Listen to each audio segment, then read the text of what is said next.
Cleveland has won the toss, so Cincinnati will kick it off with the veteran Shane Graham.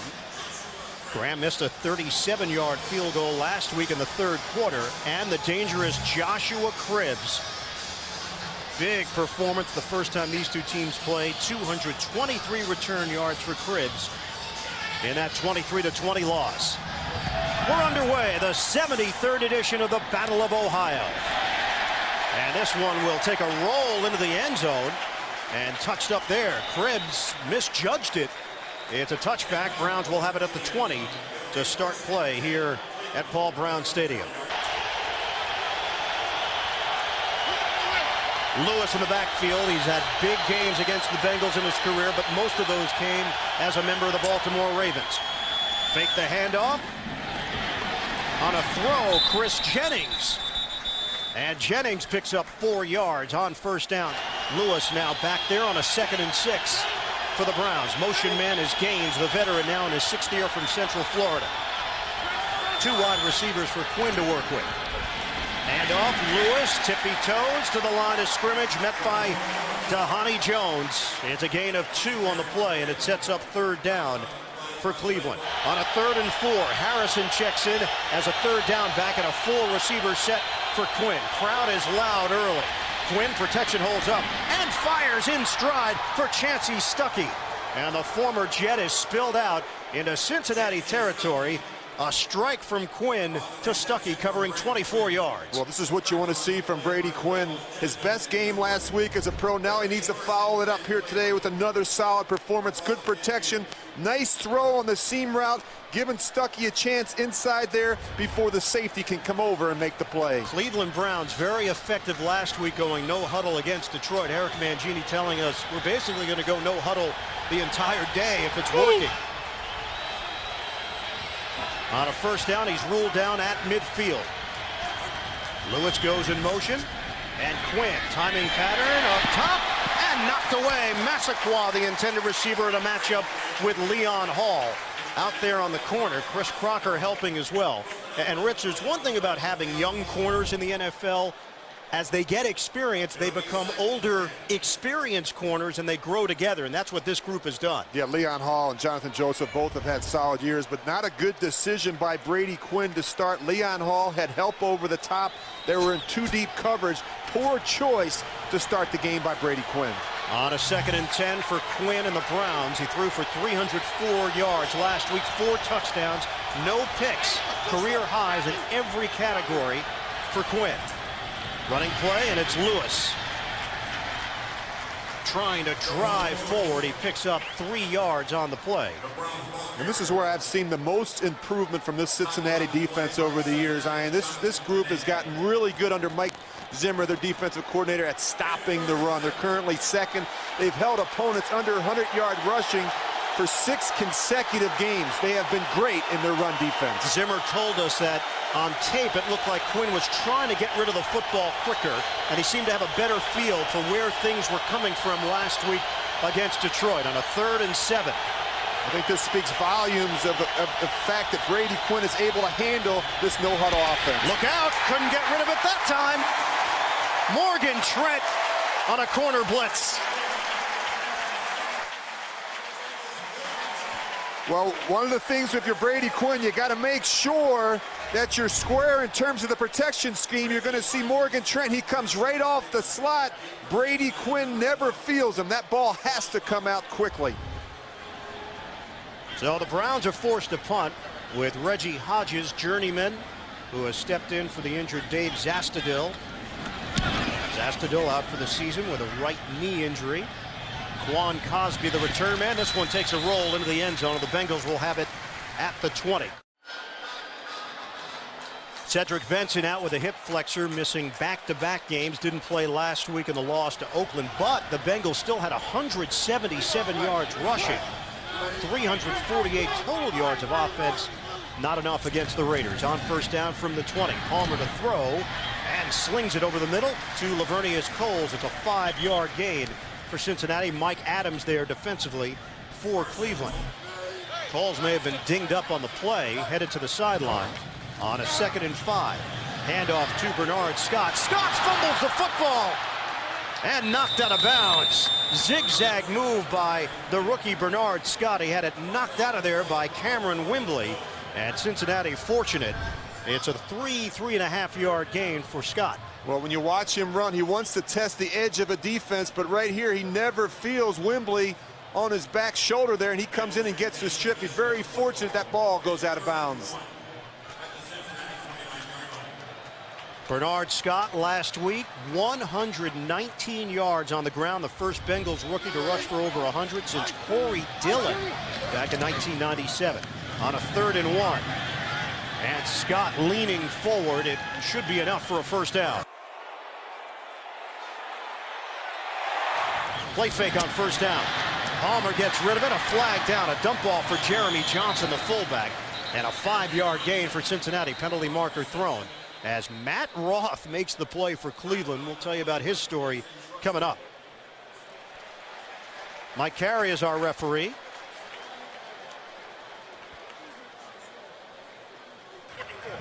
Holding, defense, number 20. 24, 5-yard penalty, automatic, first down. Mike Adams getting the start. Brandon McDonald has been sent to the second unit. Handoff. It's Bernard Scott out across the 40-yard line for a 6-yard gain.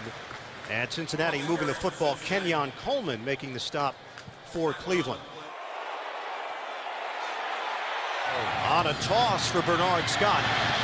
And Scott with a head of steam trying to get to the outside. He's thrown down just short of the marker. 2.5, 3-yard gain. David Bowens making that play for the Browns. 9:02 and counting left in this first quarter. One of the reasons you're seeing a lot of perimeter runs early in this game, they want to make sure they get the nose tackle. Sean Rogers moving around a lot early in this football game. That's going to be important. They want to slow him down, and they're going to use the cadence. Carson Palmer said the screen game helps slow him down, and certainly perimeter runs to get him moving laterally early in games. Well, no Cedric Benson. Opportunity here for Larry Johnson. His first play of the game for Cincinnati on a 3rd and a long one.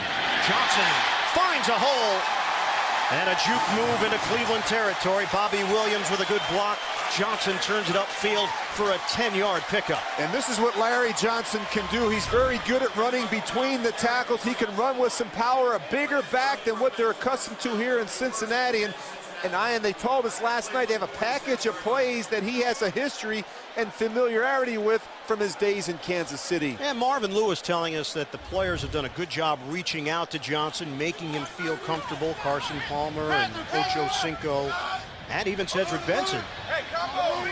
Larry could take some carries away from Benson over the course of this season and into the postseason. Handoff, and Johnson breaking tackles. Larry Johnson across the 35. 12-yard gain for Johnson, the two-time Pro Bowler in 05 and 06, getting a fresh start in Cincinnati. Well, it's amazing. You're trying to get him, as you said, more comfortable in the system and with the terminology in just a few short weeks so that he can contribute more. He's going to get some carries today against the Browns. Johnson, a first-round draft pick back in 2003. Off-the-field issues, legal troubles with Kansas City. They gave him his walking papers. He emerges here with the Bengals. Bernard Scott is back in a double tight end set. 7 plays so far, 6 running plays. Palmer in trouble, and he is dumped at the 38-yard line by Matt Roth. He's been with the team 4 days, and Roth making a play for the Browns defensively. Boy, it didn't take him too long to get comfortable. You're going to see him right at the top of the screen.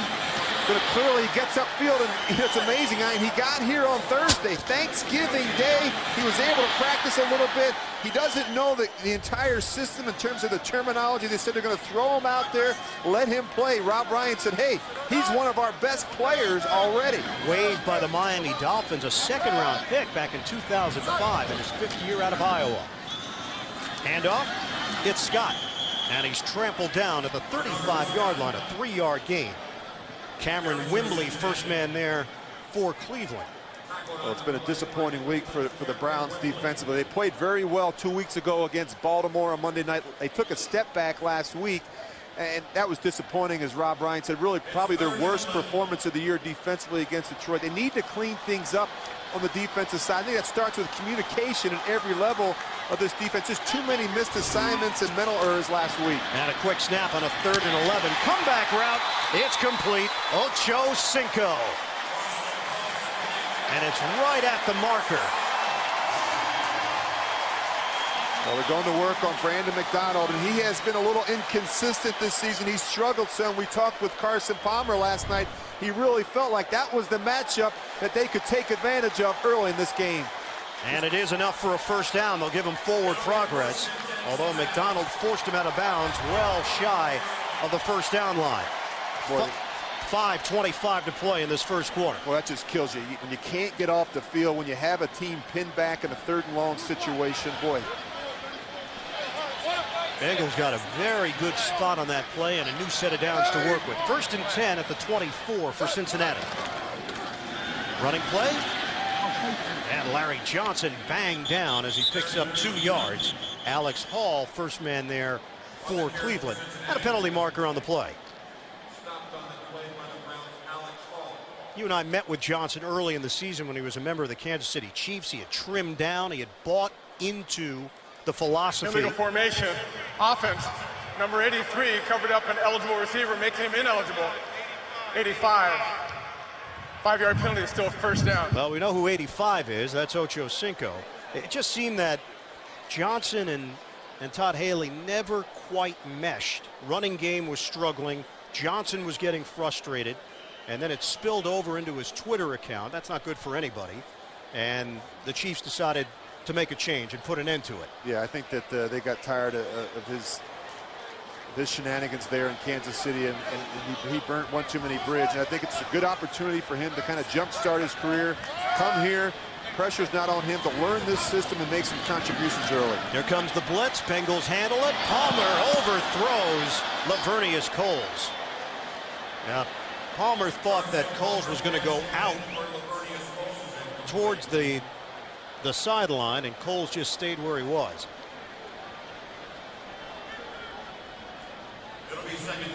Now, this is not something that Carson Palmer is accustomed to. 81 straight passes without a touchdown. That's the 2nd longest streak right now in the NFL. Baltimore with 87. Well, you know, they failed to score more than 18 points in 6 of the last 7 games. They've been winning some games, but they've not by a lot. Shotgun formation. Set up the screen for Johnson, and he gets caught. Jason Trusnick, who came over in that Braylon Edwards deal with the Jets, and it's a loss of 1 on the play. There are guys getting chances that normally would not get the opportunities because of injury and personnel moves. Trusnick is one of those players benefiting from playing time. Yeah, a lot of movement at the linebacker position. Obviously, the injury to DeQuell Jackson and Eric Barton hurt this linebacking core in Cleveland. They have had a lot of different players. Trusnick has been outside. They're going to move him inside a little bit. You got Matt Roth, who just came on Thursday, as we talked about, from Miami. So a lot of change there. You have to worry about the communication and the continuity with that linebacking core. 4 receivers set on a 3rd and 16. Purify is checked in for the Bengals. Palmer out of the pocket, and Palmer diving forward out across the 20-yard line. A risky play by Carson Palmer. Remember when these two teams first met, it was Palmer who created with his legs in overtime to keep the drive going and set up the game-winning field goal. And he's done a much better job of this year, stepping up in the pocket and using his legs sometimes to pick up some key first downs. Doesn't get one there, but it certainly helps his field goal kicker, Shane Graham, with some much-needed yardage.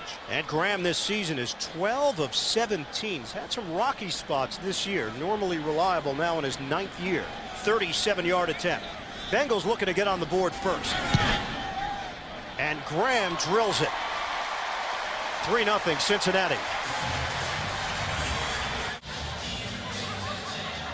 14-play, 61-yard drive. It took 8 minutes and 48 seconds.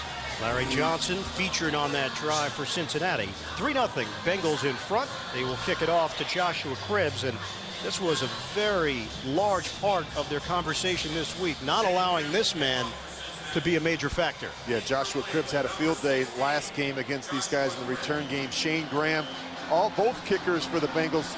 Marvin Lewis told us last night, ball placement's going to be very important. We can't give up field position plays in the kicking game against the Browns. Touchback on the last kick. Cribbs is going to return this one 3 yards deep in the end zone. Cribbs unable to get to the perimeter. And Maurice Purify. 1 versus 2, Florida, Alabama. Andre Smith, Alabama product. Andre Caldwell, Florida guy. We'll have it for you here on CBS. Winner will play for the national championship. 1st and 10 for Cleveland on a handoff for Chris Jennings. He's the rookie out of Arizona, signed as a free agent. Ray Maualuga makes the play. The linebacker limits Jennings to a 3-yard gain on 1st down. Well, the Browns have really struggled running the football this year. You know, you look at their production, not a lot of it. None of their running backs has a rushing touchdown, and none of them are averaging any more than 3.7 a rush. They need to get more production early in games. They're averaging only 11.5 points per game. That's after putting up 37 last week. By far their best offensive showing of the season. 2nd and 7 now for Cleveland. Lewis back in there. He's got a hole. And Lewis with a spin move out to the 30-yard line. Jamal Lewis, 9 career 100-yard rushing games against Cincinnati. 15 career games against the Bengals. He averages just under 114 yards per game, but most of that damage done as a member of the Baltimore Ravens. You look at that 2,500 carries over his 10-year career. I'd want to retire as well. A lot of wear and tear on his body. You just think of how many times he's been hit and tackled in this league. Pro Bowl in 2003 and 2007. Comes out on 3rd down. It's a 3rd and 1. They'll give it to Cribbs. And Cribbs didn't get there.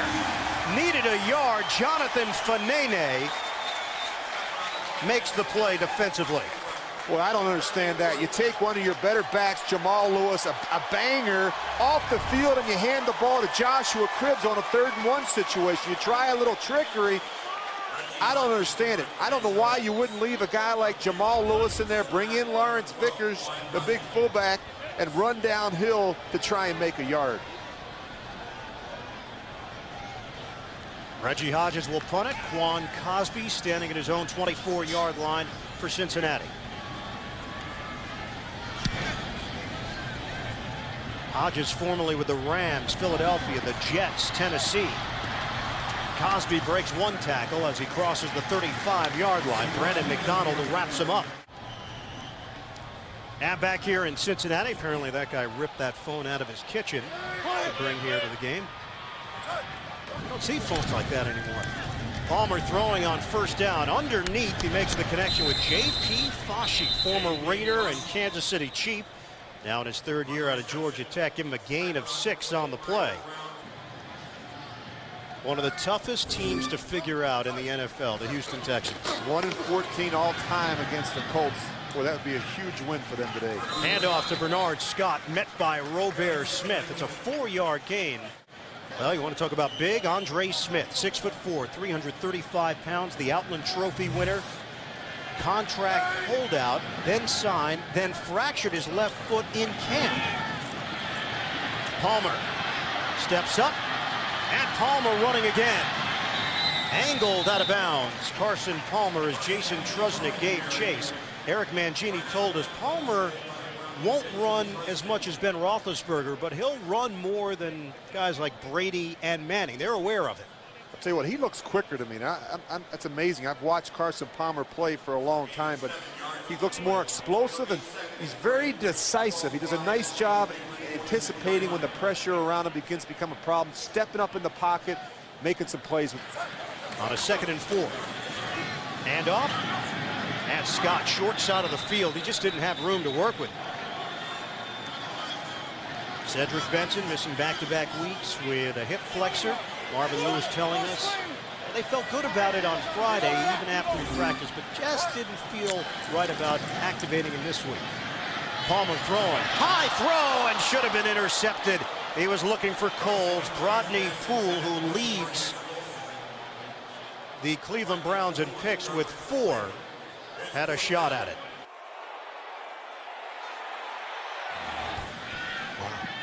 And the punt from Kevin Huber.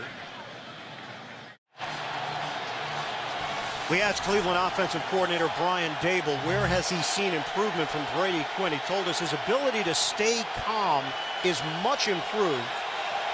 And now he's throwing it where he's supposed to throw it, making the right reads, at least last week against Detroit.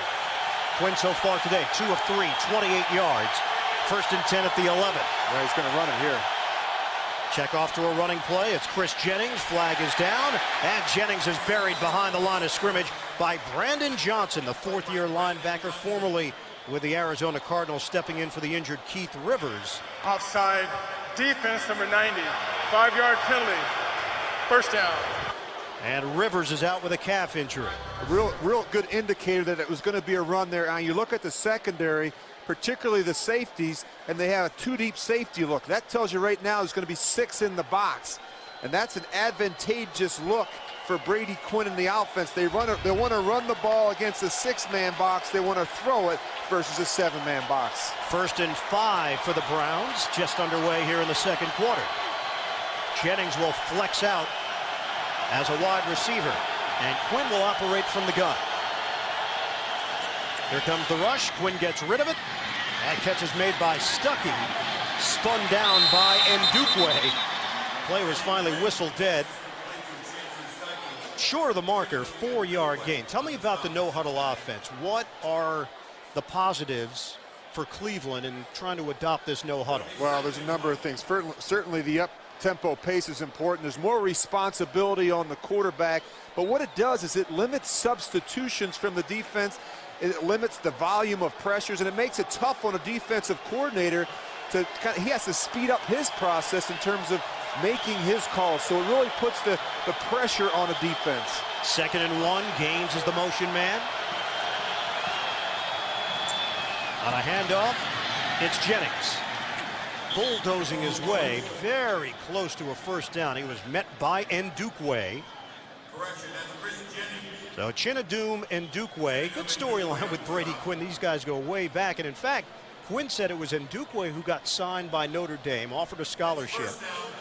And then Ndukwe encouraged his high school teammate Brady Quinn to make a visit to South Bend. Quinn does, has a good meeting with Tyrone Willingham. He gets offered a scholarship, and the rest is history.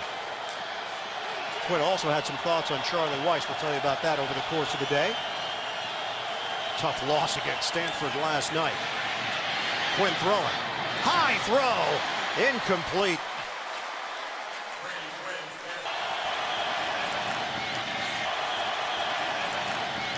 Handoff. Harrison is in there.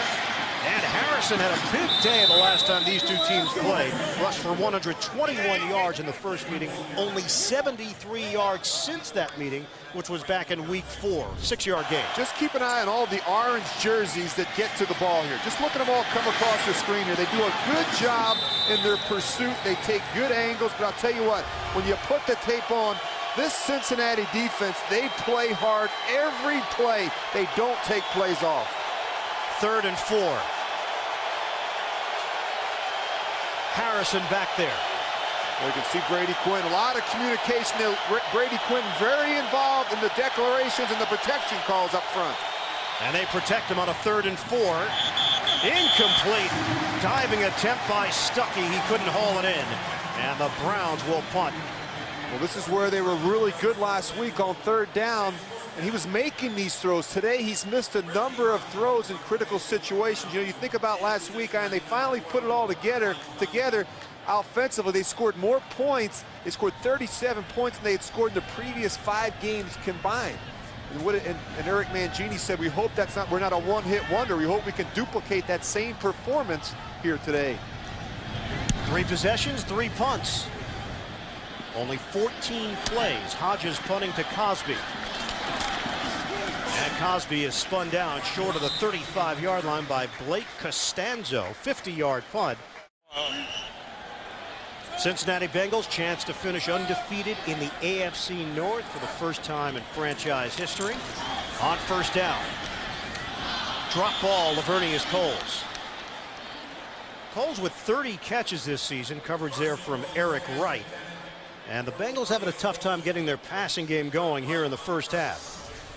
The big problem is Carson Palmer hasn't been able to set his feet. Every time he gets to the top of his drop, he's having to step up inside that pocket because the Browns are doing a good job getting some pressure off the edge. In his career against the Cleveland Browns, 22 touchdowns, 9 interceptions. Only threw for 207 yards last week. In fact, his numbers are not eye-popping by any stretch this season. Handoff, Larry Johnson busting through to the second level. Good block from Jeremy Johnson. It's a 13-yard gain for Larry Johnson. Well, let's take you back to the collegiate days of Carson Palmer and Larry Johnson. 2002 Heisman Trophy voting. Palmer won it. Johnson finished third. Brad Banks of Iowa finished second that year. Banks had a tryout with the Washington Redskins. Never made it to the NFL. Did play in the CFL for a number of seasons. 50th consecutive sellout for the Bengals here at Paul Brown Stadium. Been one of the bigger surprises in the NFL this year at 7-3. Cincinnati with a 3-0 lead. Ball on the 47-yard line and a 1st and 10 for the Bengals. Larry Johnson in the backfield. He has seen a lot of action so far in this first half.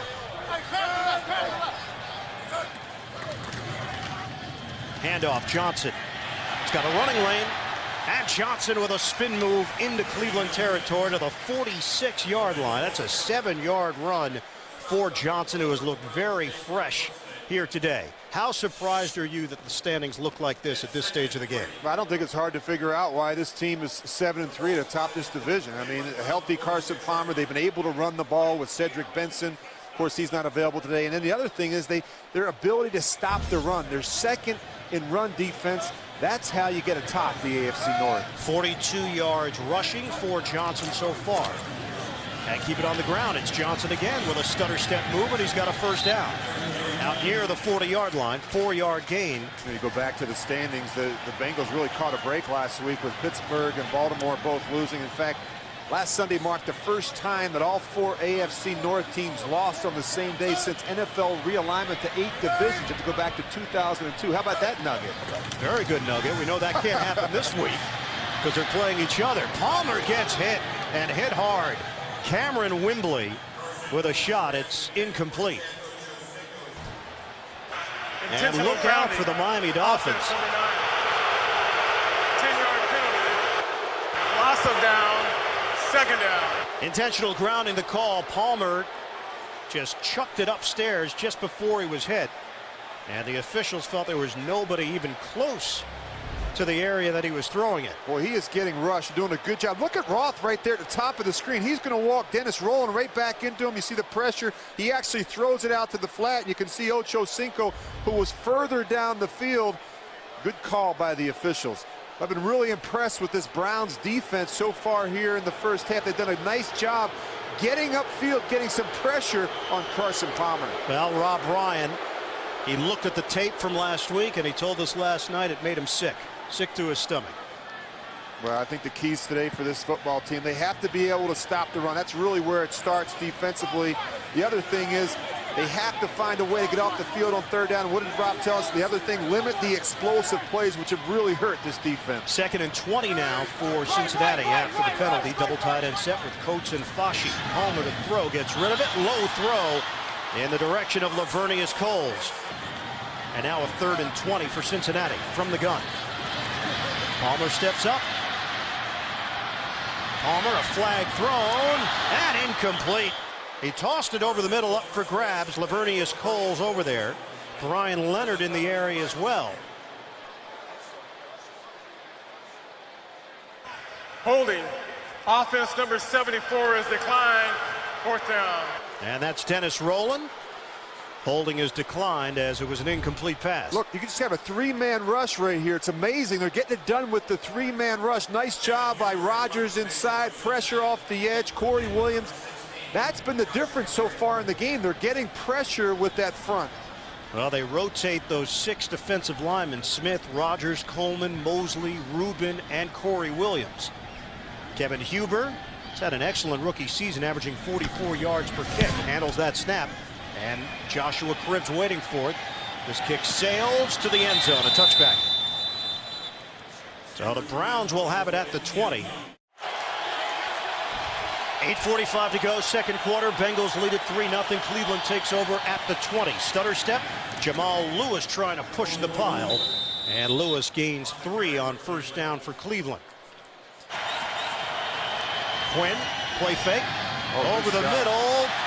Unable to complete it. He had a standia with Dhani Jones there, the linebacker, dropping back in coverage. Well, it's a really nice play by Dhani Jones. Not fooled by the play action. Knows right where his assignment is. And you can see Brian Dable over there, their offensive coordinator. They're 31st in offense right now, the first-time play caller. It's not been an easy season for him. They've really struggled to find their identity on offense. Changes at the quarterback position. They traded away 2 of their better players, Winslow and Edwards. They've had a number of key injuries, and some young receivers makes it very difficult to call plays in this league. 3rd and 7 now for the Browns. Crowd has been charged up from the very start. Quinn to throw. Almost intercepted. Chris Crocker had it. And the Browns forced to punt off the deflection. Boy, you just can't miss receivers on the back shoulder, and this is how you throw interceptions in the National Football League. Good protection up front. He's got plenty of time. He's working Stuckey right there in the slap. But look, back shoulder. Should he make the catch? Absolutely. But I put that on the quarterback. We talk about location being so important. You have to be precise with your location. 4th punt already for Reggie Hodges. And Quan Cosby should have an opportunity at a return here. Cosby ranging over this one towards the sideline, and Hodges does his job to not allow Cosby to get his hands on it. Cincinnati Bengals with 101 yards of offense. The Browns have 49, and we've got 7:48 to go in this first half. Ian Eagle, Rich Gannon, the rest of our CBS crew on a first down for Cincinnati. Handoff to Bernard Scott. And Scott takes it up the middle. A flag comes down as he hits the 40-yard line. It's a 3-yard gain. Jeremy Johnson was in there. Might have been holding. Offense number 62. 10-yard penalty is still first. Now take your pick. Nate Livings was the guilty party, the left guard. Now in his 2nd year from LSU. These are not big-name offensive linemen for the Cincinnati Bengals. Well, I'll tell you what, this offensive line has been a real bright spot, though, for this offense. I mean, you think about it, it includes 3 undrafted players in that front. They've done a great job in the running game, much better in terms of their pass protection this season, keeping Carson Palmer healthy back there. But they have their work cut out for them today. This guy right here in front, Sean Rogers, he is a load. It's a lot of work for Kyle Cook, their center, and Nate Livings, that left guard. 1st and 20 now for Cincinnati. And Bernard Scott bouncing off a tackler, and Scott keeps the legs churning. Impressive run by the rookie. Well, I tell you what, that's devastating if you're the Cleveland Browns. You got a 1st and 20, and you give up a 20-yard rush like this right up the middle. Unbelievable. And that's one of the problems this defense has had. There are too many explosive plays that really hurt them, not only the running game, but the passing game. Abilene Christian, there's another running back that comes to mind going way back, and somebody that you actually grew up watching with the Philadelphia Eagles. Wilbert Montgomery. Oh, you got it. Yes, not a bad guy to be connected with if you're Bernard Scott. Good running back coach right now for the Baltimore Ravens. Sure as well. is. Scott getting the call for a 2-yard gain. Now the Cleveland Browns and Cincinnati Bengals, they've got a lot in common in addition to playing in the same state. Longest drought since last playoff victory. The Bengals back in 1990. Who was their starting quarterback? Our guy. I can't read the print. Our very own Boomer Esiason. Oh, I got you. That's kind of surprising when you think about the fact Carson Palmer has been here a number of years now, and you would expect that he's probably going to get pretty close to winning one here soon, I would imagine. Well, he got hit by Kimo von Oelhoffen, Pittsburgh, and that affected their plans as Scott tries the right side this time. And he's met by Kenyon Coleman and Matt Roth. How about the fact that Matt Roth is seeing as much time as he has seen so far, having arrived in camp on Thursday. He got invited for Thanksgiving dinner by Eric Steinbach. They both went to Iowa. It's amazing. You know, I think it speaks volumes of where they are in terms of their roster. They're continuing to bring in players during the course of the season, and not only are they bringing them in, these players are winding up making plays and playing a lot in ball games. This is a roster that's been revamped a lot this season. Players off the street with large rolls here today. Palmer throwing on third down out in the open is Chad Ochocinco. And he is thrown down just short of the 30-yard line. That one covers 16 yards. Extra lineman, it's Andre Smith. Handoff, Bernard Scott. Running lane for Scott to the 20-yard line and a first down for Cincinnati. That's a 12-yard rip for the rookie Scott. Well, they're getting some movement right at the point. You're going to see him just getting pushed right there, getting doubles on the nose, and getting up on the linebackers. Nice job. And, you know, when I went back and studied the Cincinnati Bengals last week, the thing that really surprised me, they had 10 negative runs last week against the Raiders. 10 negative runs. They've eliminated that problem here today. On a first down, just short of the 20-yard line and movement. Bobby Williams, the veteran guard. 73 offense, 5-yard penalties still first. Well, Anthony Collins to the right of him. It was that right side that seemed to be off kilter.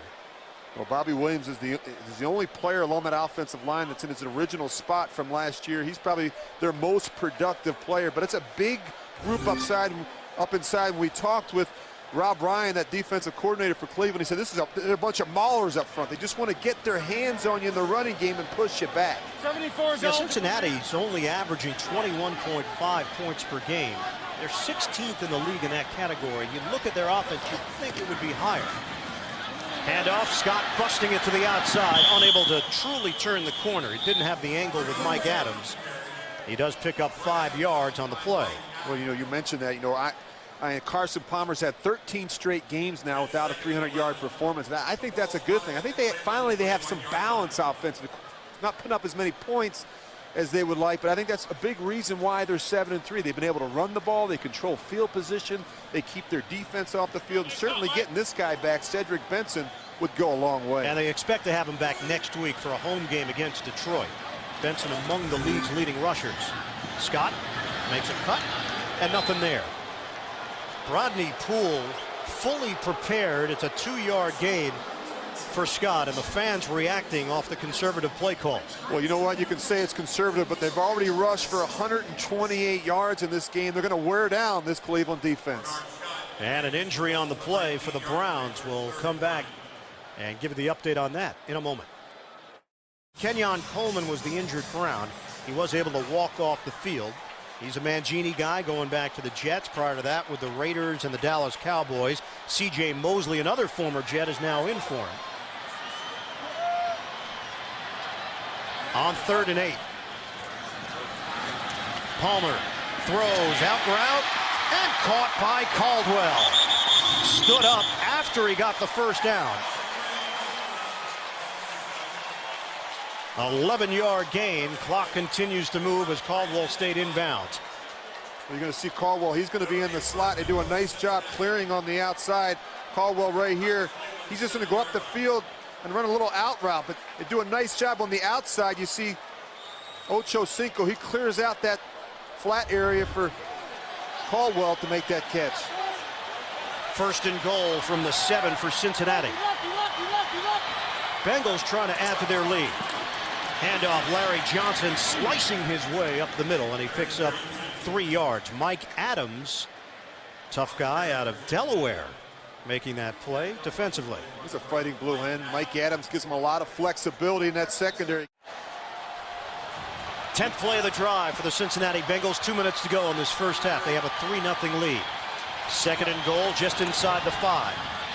Fake the handoff. Palmer dumps it off. Johnson is brought down. So they'll gain about a yard on the play, if that. Jason Trusnick ranging over to make the play for Cleveland. Long drive. That's been the name of the game for the Cincinnati Bengals this season. 10-plus play drive, 22 this year. That's tied for 5th in the NFL. And often they cash them in for touchdowns. Yeah, not only that, but that equates to time of possession. And Cincinnati dominating 19 minutes to Cleveland's 9 minutes. And also plays. They have 35 plays to Cleveland's 17. So this is going to become a problem in the second half. On a 3rd and goal. Shotgun formation. Palmer pumps.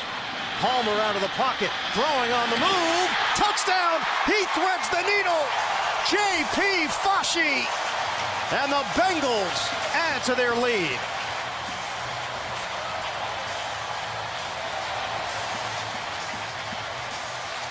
Well, you talk about the scramble drill. That was a nice job by J.P. Fauci. You're going to see Carson Palmer move. Now watch him come back across and separate. Nice job following the quarterback and making yourself available. You see Carson Palmer, again, he's done a nice job getting outside the pocket, using his legs, keeping this play alive, and giving J.P. Fauci an opportunity in the end zone.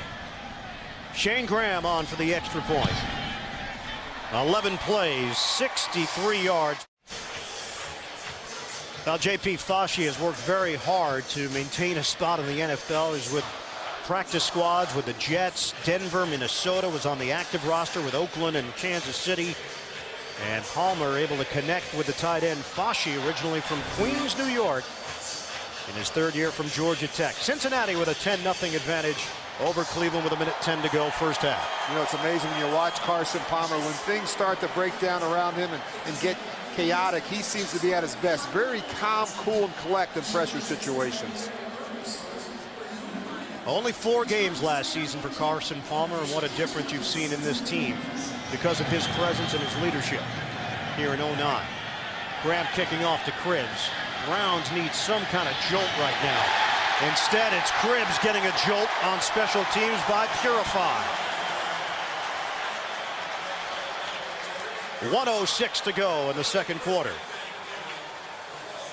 Playoff picture in the AFC. Indianapolis undefeated right now at 10-0. Cincinnati currently has the number 2 seed, but they're in a battle with San Diego and New England. Wild card teams Denver and Jacksonville. Pittsburgh right now, the defending Super Bowl champions, are on the outside looking in. Yeah, it's amazing. You know, you think about what they have ahead of them, and not only that, but Denver, boy, has a big win the other night against the Giants to put the brakes on that 4-game losing streak. And no Ben Roethlisberger. Dennis Dixon will make his first NFL start out of Oregon at quarterback for Pittsburgh because of the concussion. Quinn set up the screen. It's Jerome Harrison. Harrison tries to scoot forward. He's held to no gain on the play. Brandon Johnson touched him up for Cincinnati. Boy, nice job by Brandon Johnson, who's filling in for Keith Rivers, who's out with that calf injury. But boy, that's a sign of a good defense when you have players who are out, who are not available. Young players like Brandon Johnson can step in and keep things going. Quinn in the pocket, steps and throws. Low throw, it's incomplete. Chancey Stuckey, the intended target. And Brandon Johnson over there defensively. Well, you know, you look at Brady Quinn so far in the first half, Ian, it looks completely different to me than he did last week. Last week, I just felt he looked comfortable under center. His footwork, his anticipation, his accuracy overall, I thought he was much more decisive. Today, he looks like the old Brady Quinn. He looks flustered. He doesn't look comfortable in the pocket. He's missing throws. The timing and the rhythm is off in the passing game. 3rd and 10. If it's a running play, Cincinnati has to call a timeout immediately. They'll have enough time to work with. And it will be a running play. Harrison brought down. And they use the timeout after the loss of 3. Frosty Rucker. 30 seconds left. And the Bengals are going to get the football back. Cleveland did absolutely nothing with that possession. No, they've had a bunch of 3-and-outs. It's been a sloppy first half for Cleveland. Eric Mangini's offense, 46 total yards. 20 plays for Cleveland. 5 drives. And this has been a major step backwards for the offense. Obviously, they're not going against the Detroit defense today. Better be careful here. Reggie Hodges punting out of his own end zone. Oh, it's a returnable punt, too. Quan Cosby. It's on Cleveland's side of the field before he even caught it. And he's brought down at the 40. A 38-yard punt, 9-yard return. Arnold Harrison making the play on special teams. Reggie Hodges comes in averaging under 40 yards per punt, 39.5. Zastudil, before the injury, was averaging 44.7. And now you give Carson Palmer 21 seconds to work with. That's going to cost him 3 points right there. When you give Carson Palmer 21 seconds and a timeout left, all he has to do is pick up 7 or 8 yards. Well, that's going to get done. Knee injury for Kenyon Coleman. His return is questionable. If they pick up 7 yards here, you're looking at a 50-yard field goal. Shotgun formation. Look for him to work down inside. Palmer timing play, out route. Almost caught by Ocho Cinco. Brandon McDonald, good defense from the inconsistent McDonald there. Well, this is a tough one. Look, Brandon McDonald is going to have help over the top. It's his two deep coverage. See him trailing? He's trailing on purpose because he knows he has a safety to help. Tough ball to fit in on the boundary. You can see right there Brodney Poole coming in late. Very difficult throw and catch for Carson Palmer. And that took 6 seconds off the clock. 15 seconds remain in this first half. 2nd and 10 for Cincinnati. Bengals do have one more timeout to work with. Keep an eye on Brian Leonard out of the backfield. Palmer looks over there. He's looking for him. Oh, he's buried. And the Browns defense making a play. Huge play as Cameron Wimbley gets the sack. And only 7 seconds left in the second quarter. They'll use their final timeout. You go back and look at the game last time these two teams got together. I thought the Browns played pretty well on defense in that first meeting. They forced 9 3-and-outs during the course of the game. They stopped them 4 times in overtime, yet still lost that game. So they certainly can draw on some of those experiences. I felt like they frustrated Cincinnati most of the day, but Cincinnati was able to pull it out at the end in overtime. But not a lot of help on the offensive side of the ball in that game. You know, on that last play, Rich, you made a great point that Leonard would be the guy. His route was disrupted because of the pressure from Wimbley, so it was almost doing 2 jobs on the same play for Cameron Wimbley. He got the sack, and he got Leonard out of the mix. And now Cleveland will take a timeout after they took a look at the Cincinnati offense. They're staring at about a 12-yard gain if you even want to try.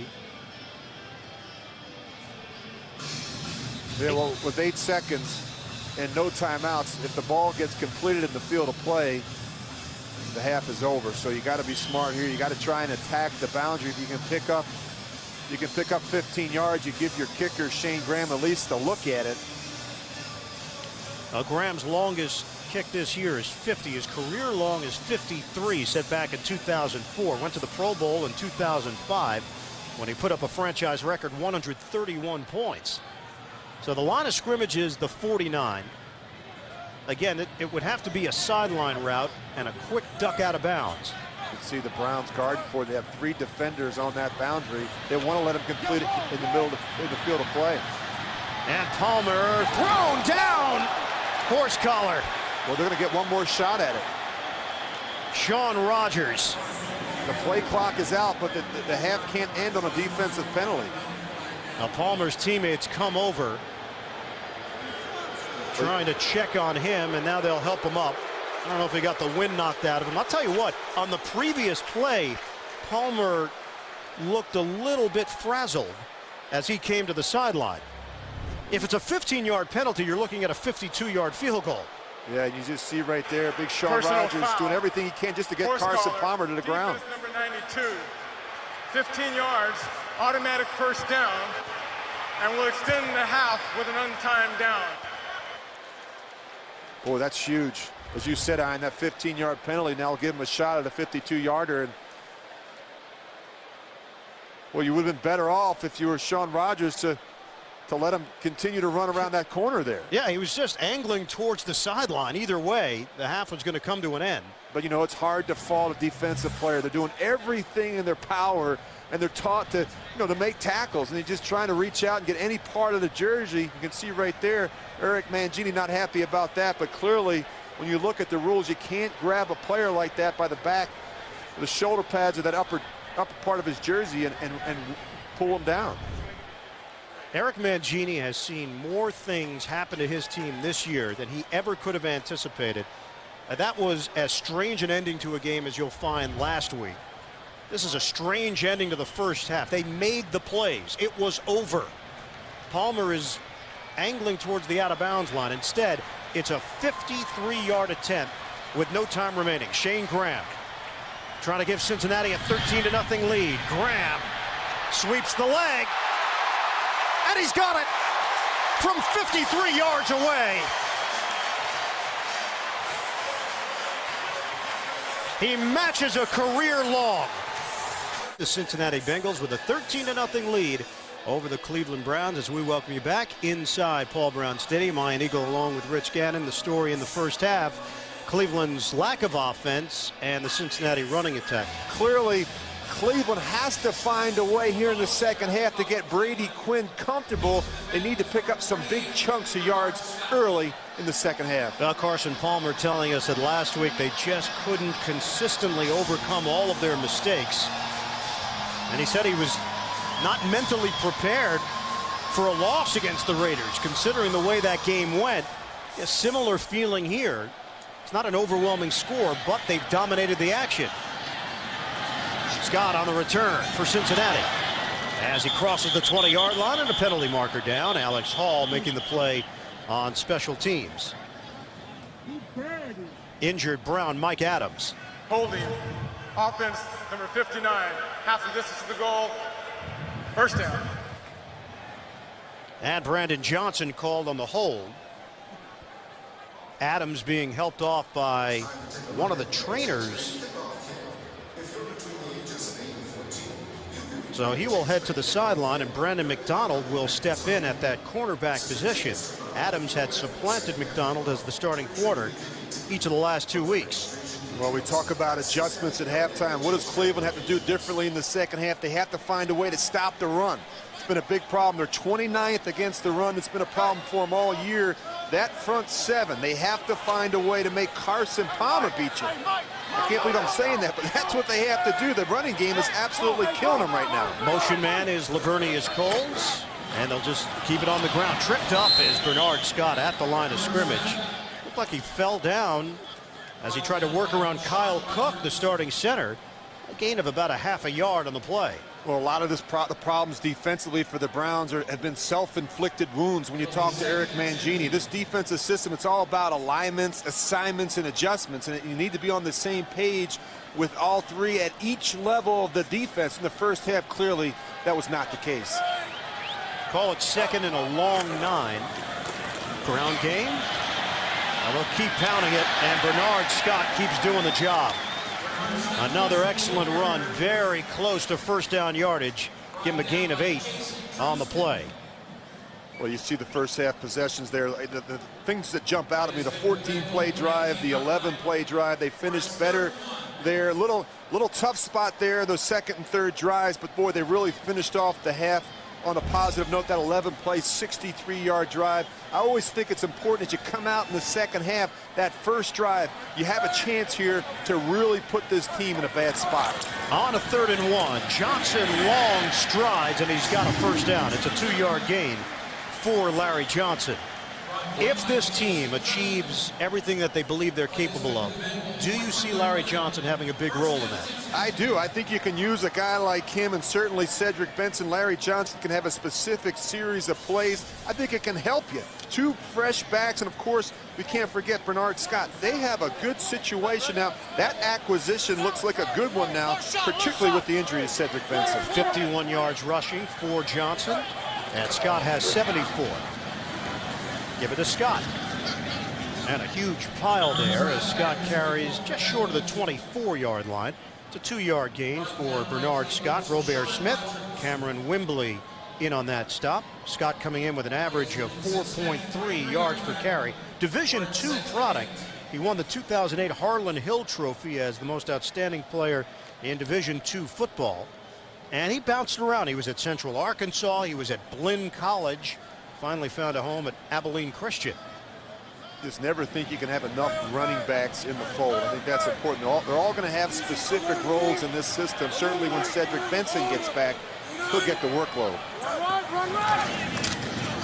Running play again. Johnson running right up the middle and into the line for a gain of 2.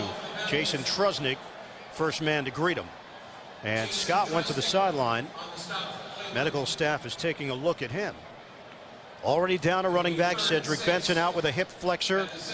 A lot of people around the NFL thought Benson would play. And Marvin Lewis making the decision that he'd rather have Benson at 100% next week as they take on the Detroit Lions.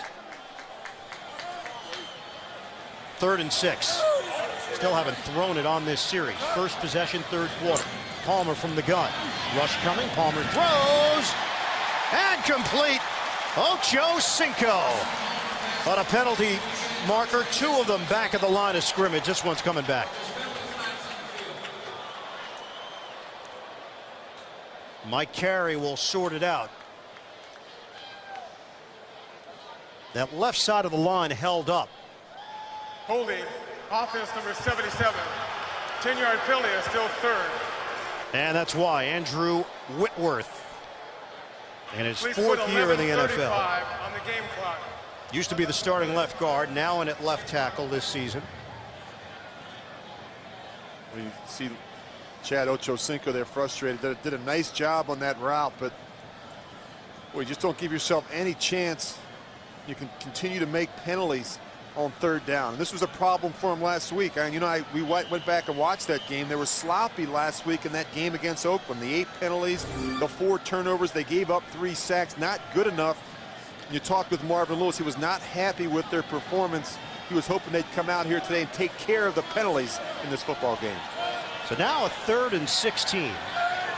Leonard will shift to the backfield. Palmer pumping and throwing on a screen for Leonard. Spin move down at the 21, and the Bengals will punt after the 6-yard gain. Abram Elam over there to make the tackle. That's a good series for Rob Ryan and that defense. That's how you want to start the second half. Get off the field, give your offense some good field position. Of course, one of your best players right now on the field, Joshua Cribbs. This guy was the difference maker last time around, over 200 yards in the return game. Kevin Huber's done a nice job in this game positioning the ball. They've been kicking it towards the boundary. Huber, that's a floater. And again, out of bounds. Cribbs doesn't even get an opportunity to touch it, but it will be solid field position. First possession, second half for the Cleveland Browns offense. Ball is on the 45-yard line with the Bengals in front, 13-0. Hank Fraley is in as an extra lineman. And Jamal Lewis in the backfield. He has 17 yards on the ground. Lewis bulldozing his way for a 5-yard pickup out to midfield. For the Browns, ugly. Yeah, recurring theme, punt. Well, you look at that, first 5 drives, they've had 46 yards of offense and only 20 plays, and of those 20 plays, only 10 have gained yardage. So that's very inept offensively. You see Eric Mangini there, the frustration. Got to find a way to get something going here in the second half. Good field position. You have to take advantage of this opportunity. 2nd and 5, Cribbs, the motion man. They fake it to him. The throw behind Harrison and incomplete. Ray Maualuga ended up being in the right spot and almost had a pick. And we saw that play in the first half, Ian, and when you repeat plays with the similar formations, similar action, you see that defense for Cincinnati. They were not fooled at all. Ray Maualuga, the rookie linebacker, was right there for that one. And it's all about illusion and disguise offensively. You have to find creative ways, whether it's personnel, formations. You got to do some things to help your perimeter players. And direct snap to Cribbs. He's looking to throw it. Quinn going out and hauls it in. Some trickery for the Cleveland Browns. There's the creativity you were looking for. It's an 18-yard gain through the air. And when you're a 1-9 football team, you have to find some ways to generate some offense. Nice job. Better throw here, and Brady Quinn might score. I'll tell you what, it's a very nice play by Brandon Johnson. He might have saved the touchdown. But if you're the Bengals on defense, it's important to expect the unexpected with the 1-9 team. Trick plays, reverses, double passes, gadget plays in the kicking game. The Browns at 1-9 have nothing to lose. First completion of the season for Cribbs, now 1 of 3 throwing the football. From the 32, Quinn fires, and lunging grab by Massaquoi. It's a clean catch for a first down. Boy, I don't know if that ball didn't hit the turf. Boy, they better hurry up and get one snapped before they get a chance to look at it. Well, they're trying. Well, I really like this young player, Massaquoi. He's done a nice job. He's really come on. He's made a lot of plays the last couple of weeks. And they snap it. Lewis gets the carry, and Lewis rumbles his way inside the 15. Michael Gaines with a good block. It's a 7-yard gain. Boy, it'd be nice to get Jamal Lewis going here in the second half. I mean, he's one of those backs, as you know, Ian, the more carries he gets, he seems to get better late in games, more opportunities. He's had some of his best games as a pro against the Bengals, 15 career games He's averaged 114 yards a game. He needs his touches, though, here in the second half. Fraley set up as a fullback. Now he'll go to the line of scrimmage.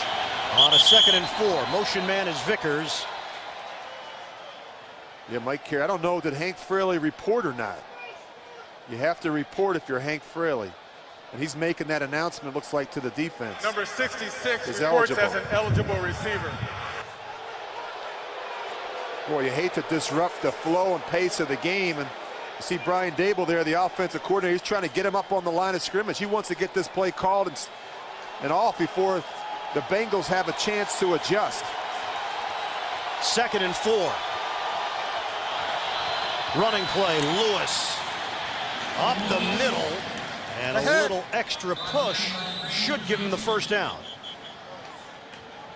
Very rarely do you see Jamal Lewis get pushed backwards. He's always falling forward. He's always pushing that pile back at the end of runs. Well, in his prime, he brought that punishing running style where he would dish out the physical confrontations. The physical beatdowns. You know, you don't see him. You don't see as much with him on the perimeter. He doesn't trust his speed on the edge anymore. 1st and goal from the 10. Browns finally threatening on offense. And Lewis has nowhere to move. It's a 1-yard gain. Now Aluga with the tackle for Cincinnati. Boy, I really like Ray Maluga, the rookie from USC. And he and Brian Cushing from Houston, Texas. These two young players have really had great first seasons as professionals and both make a lot of plays. They play with a lot of energy. They always seem to be around the ball. And Brandon Johnson injured on the play. It'll be 2nd and goal coming up with 7:07 to go in the 3rd. The Cleveland Browns face a 2nd and goal from the 9-yard line. They trail the Bengals 13-0. Clock is moving under 7 minutes to go in the 3rd quarter. Shotgun. Quinn will keep it himself right up the middle. And Quinn is in. Touchdown, Browns. Brady Quinn, a quarterback keeper for 9 yards. Nice job there. Good job by the Browns staff. They're getting an empty backfield set. Brady's patient. They have the quarterback draw. You see the lineman downfield, Alex Mack. They get some good blocks, and that ball doesn't come out until clearly he's over the line. Touchdown, Browns. Nice job here by Brady Quinn, though, throwing his body in there for the touchdown. First rushing touchdown of Brady Quinn's career. Cleveland with its first points of the day. And an extra point here from Phil Dawson makes it 13-7. 6:52 to go in the 3rd quarter. 8 plays, 55 yards for the Browns, a 9-yard touchdown for Brady Quinn. Yeah, you know, you look at his numbers in the first half, I am 5 of 12 for 44 yards, so they're not getting a lot of plays through the air, but a nice job there creating some plays. They had Brady catch a ball, he ran for a score, and got to manufacture plays. Nice job creating some opportunities for this offense. Phil Dawson will kick it off for Cleveland. They're right back in the game. Bernard Scott is deep for Cincinnati. From the 1. Scott makes one man miss, makes another. And that cut down short of the 30-yard line by Arnold Harrison, the former Pittsburgh Steeler. Quinn fired up on that Cleveland sideline. You know, the rest of this season, obviously, Browns want to go out and get some victories, feel good about themselves, but they also have to evaluate whether or not Brady Quinn is the future of the team at quarterback. Yeah, they're going to evaluate Brady Quinn along with the other players on this roster. And as I said, a lot of people playing for jobs, certainly Brady Quinn being one of them. Larry Johnson is in at running back. Cincinnati's lead is now 6. Shotgun. Palmer throwing on first down. Catch made. Ocho Cinco. It's a first down and a flag thrown just short of the 40-yard line. 12-yard hookup. Boy, it's subtle things that Chad Ochocinco does during the course of a route that really give you that separation. A good veteran move there, right? Look at that. Should be a little bicep work. Right at the end of the route, though, you see him laugh. This guy has fun playing the game. That's what I like about Chad. There was no foul for face mask. All the action is legal. First down. Ocho Cinco entered action today 360 yards away from 10,000 for his career. Just watch him at the top of the route. Right here, he's going to start coming right back to the ball. See him? We talk about friendly angles before Abram Elam, the safety, can get there. That's a good play by a veteran receiver. We talk about angles being important. Carson Palmer certainly appreciates that. Handoff, Larry Johnson emerging through that hole for a 5-yard gain. Boy, Johnson has been very effective today as Robert Smith made the hit for Cleveland. You know, it's interesting. You look at the Bengals last year, obviously a disappointing year. What they did was they went back and they studied 3 teams from a year ago who had major turnarounds: Miami, Baltimore, and Atlanta. All playoff teams who had losing records the year before. And what they found was the key to turning things around was their ability to run the football.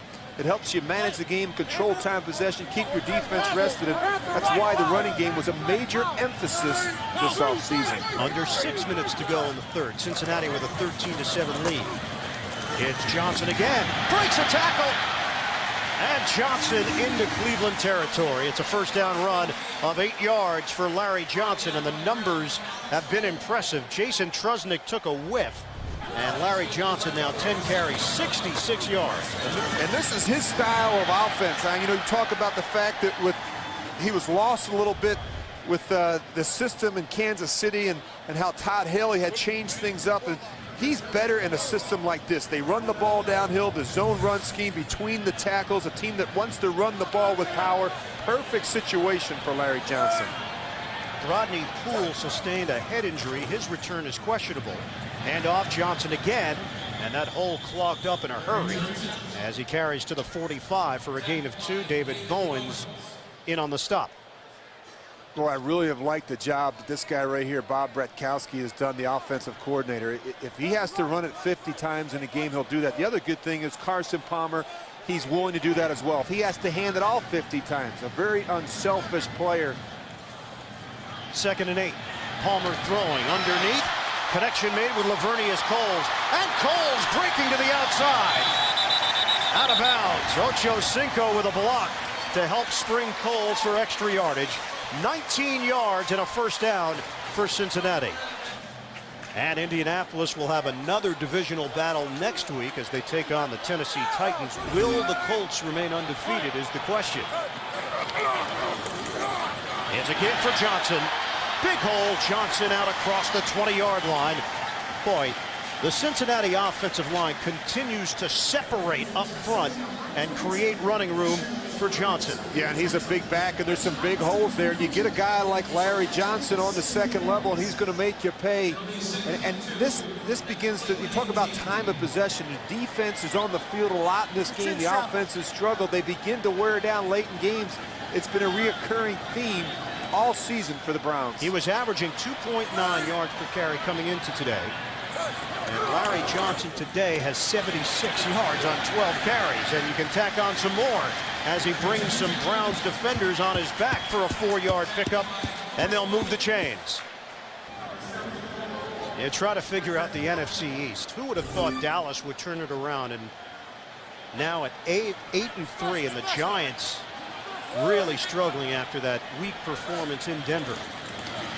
On first down, handoff to Johnson. He gets stacked up and brought down right at the line of scrimmage. Corey Williams there to wrap him up. About a half-a-yard gain as they spot the football.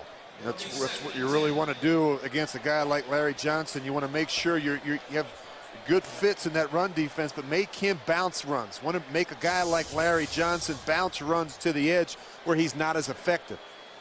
You give him an opening, just a small little opening between those tackles, and boy, he can get 5 yards in a hurry. 2nd and long here for Cincinnati. They have a 13-7 lead. Running play, Johnson. Up the middle, just short of the 10-yard line for a 3-yard pickup. And fans getting antsy a bit. And you know, nothing's more demoralizing as you stand on the sidelines, and I've been in this situation a lot in my career as a quarterback, as a coach. You stand there on the sidelines and you watch the opposing team continue to run the ball right down your throat, right down the middle of that defense. That takes the wind out of your sails. And again, we talk about not missed opportunities. That offense, that Cleveland offense, has to sit here and wait out the third quarter. 3rd and 6. 4 receivers set for Cincinnati. Palmer wants to throw it. Looks, fires, end zone, incomplete. Maurice Purify, the first-year wideout from Nebraska, and Mike Furry, the wide receiver, back there in the secondary. Yeah, you're going to see him right here on the screen. The more you can do, and he's just playing a 2-deep coverage. They're very thin in the secondary. Nice job by Furry being in the right spot. Not giving up that touchdown. Well, he hasn't been a factor as a receiver today, but there he is making a play as a defensive back. And a 28-yard field goal attempt now for Shane Graham. Huber will hold it. And Cincinnati extends the lead. 16-7 with 50 seconds to go. It's a rivalry that goes back to 1970. Cincinnati and Cleveland. Larry Johnson. Strong showing by Johnson. 1,750 yards and 1,789 yards in 05 and 06. He was one of the best running backs in the NFL. And that ball bounces out of bounds. So Cribbs wisely lets it roll. Kickoff out of bounds. The ball will be placed at the 40-yard line. First down. And the Browns will have excellent field position. Cleveland Browns looking for back-to-back wins in Cincinnati for the first time since 02 and 03. They beat the Bengals here last year in September 20-12 when they forced 5 Bengals turnovers. Hand off to Jamal Lewis. And Lewis up the gut for 4. Tackle made by Chris Crocker for Cincinnati. They've done a better job. They like this formation where they got Hank Fraley on the field. Some extra beef up front, using him as a tight end. Really nothing more than an extra tackle in that formation, but running Jamal Lewis up inside has really helped them get some things going here in the second half of the running game. I know it's considered a no huddle, but it was almost like a semi-huddle with Quinn and the offensive lineman curved around it. Play fake. Quinn steps up, throws under duress, and incomplete. Too low for Massaquoi. Yeah, that's a tough throw, and Brady Quinn really didn't have a lot of time in the pocket. That was rushed. And when you talk about the importance of footwork and timing and rhythm in the passing game, clearly Brady Quinn didn't have a lot of opportunities. You get back to the no huddle, though.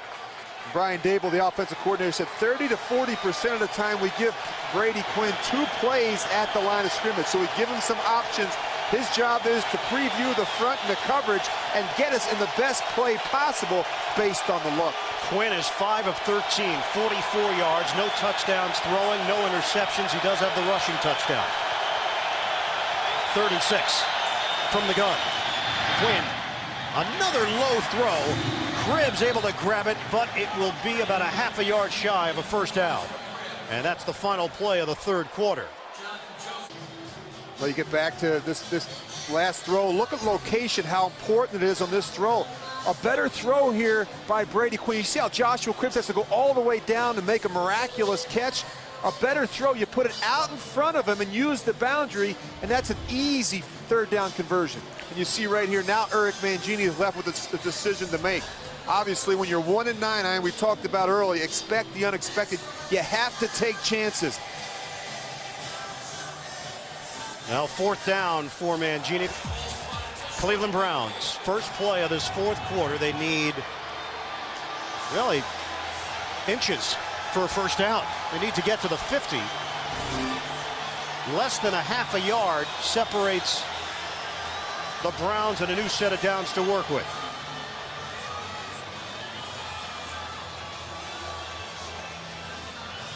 Cleveland has suffered 5 straight losses. And Mike Zimmer's defense with a challenge here. Challenging the ruling on the play. 4th down. Marvin Lewis was questioning that spot with Mike Carey. I thought it was a good spot, a favorable spot for the Browns. On 4th down. Boy, they'll shift out of position. 3 receivers to his right, 2 receivers to his left. Quarterback sneak. And Quinn forcing his way across midfield. It will be enough for a first down. Good job making the adjustment by Cincinnati. They were not fooled. Boy, this is going to be close. I thought he got more of it. I thought that ball was over the line, but boy, they're going to have to measure this. This one might be just a couple inches short. Well, they got a favorable spot on the previous play. Well, I'm looking at the change on this side, and it's going to be close. They'll measure it. I think he's got it. They got to pull that chain. Ooh. Got it by 6 inches. How about that, huh? Well, remember, it's a game of inches. The drive started at the 40. All they had to do was get to the line. And he clearly got to the line. So the Browns' drive continues here with a 1st and 10 right at midfield. Hank Fraley again setting up in the backfield as a fullback. They have to throw the ball out of this formation. They have not done it yet with Hank Fraley. There. Keep an eye on Joshua Cribbs down the bottom of your screen. Now the Bengals crowd the line, handoff to Lewis, and he keeps those legs moving out across the 45-yard line. It's a 6-yard gain for Jamal Lewis. The big difference between last week and this week, when you look at the Browns offensively, is execution. Last week I thought it was as good as I've seen them all season. Today, though, boy, they've been out of rhythm. And, you know, you look at the passing game, not a lot of big plays there, not a lot of production. The difference here in the second half has been their ability to run the ball. 2nd and 4 for the Browns. Just underway in the 4th quarter. Cincinnati with a 16-7 lead. Lewis again, and unable to find an opening. It's a 1-yard gain. Fanene over there, and Mike Zimmer gave a lot of credit to Fanene when we met with him yesterday. He said that Fanene practices the way that he plays. It's not always pretty when he gets to the quarterback, but he just never stops. Fanene now in his 5th year out of Utah. Yeah, he'll make it an all-day deal for that offensive line. He's done a really nice job, as you said, Ian, filling in for Antoine Odom. A career high already, 5 sacks.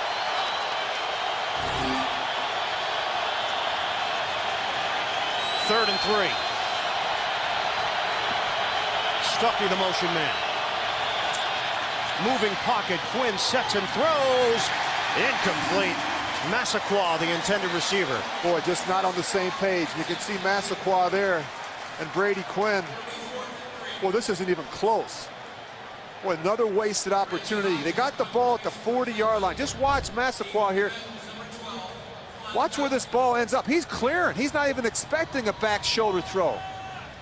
And that's just the young receiver, the rookie receiver, and a quarterback not being on the same page. So after all that, Cleveland is forced to punt. Reggie Hodges with Quan Cosby waiting. Cosby will let this one bounce, and it ends up in the end zone. Touchback. 65,000 on hand here at Paul Brown Stadium, with the Bengals leading at 16-7, 13:05 to go in the 4th quarter, and the Bengals take over at the 20. Well, not going away from what got them to this point. It's a run to Larry Johnson. Taba Rubin. Carson Palmer just 11 of 19 for 89 yards. And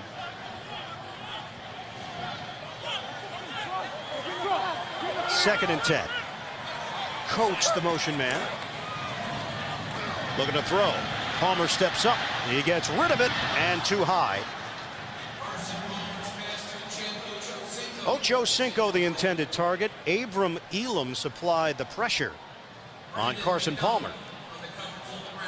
Well, they've done a nice job, and again, it gets back to what happened in the first half. And Carson Palmer has not really been able to set his feet. Had a 7-man protection there, and again, the Browns doing a good job getting upfield, really forcing him to move around. You see Corey Williams there. And David Bowens, they've done a nice job getting pressure off the edge.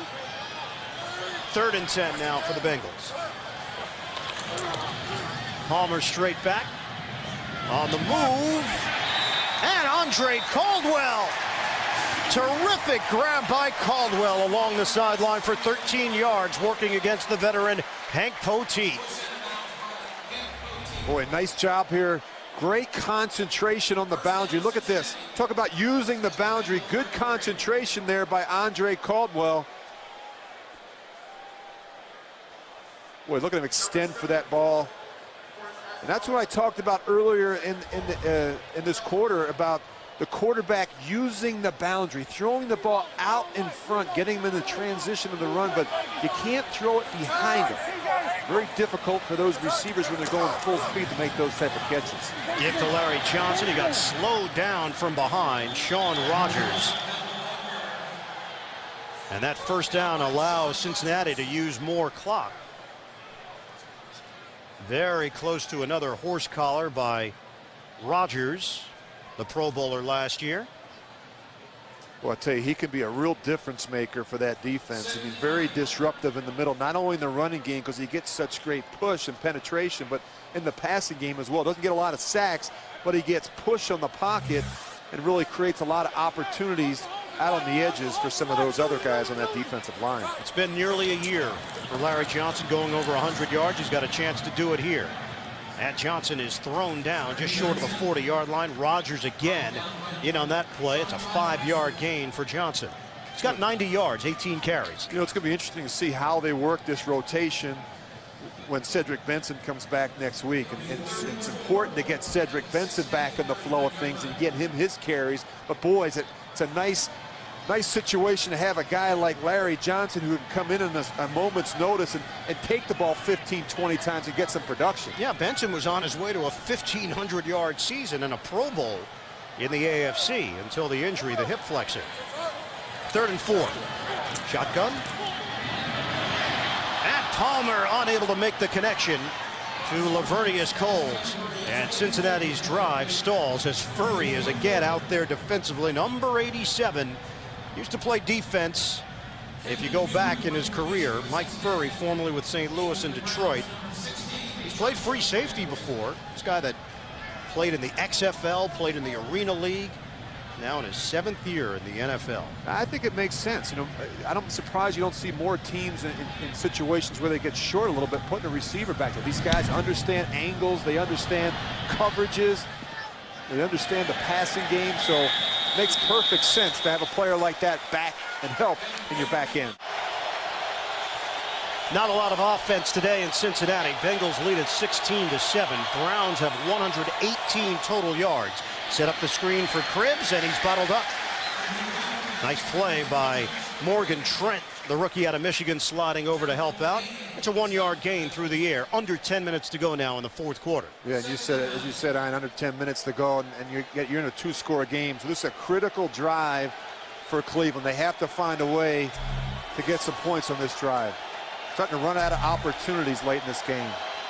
Browns are 1-8 in their last 9 road games. Their only victory of the season came on the road in Buffalo, 6-3. Quinn, short drop, incomplete.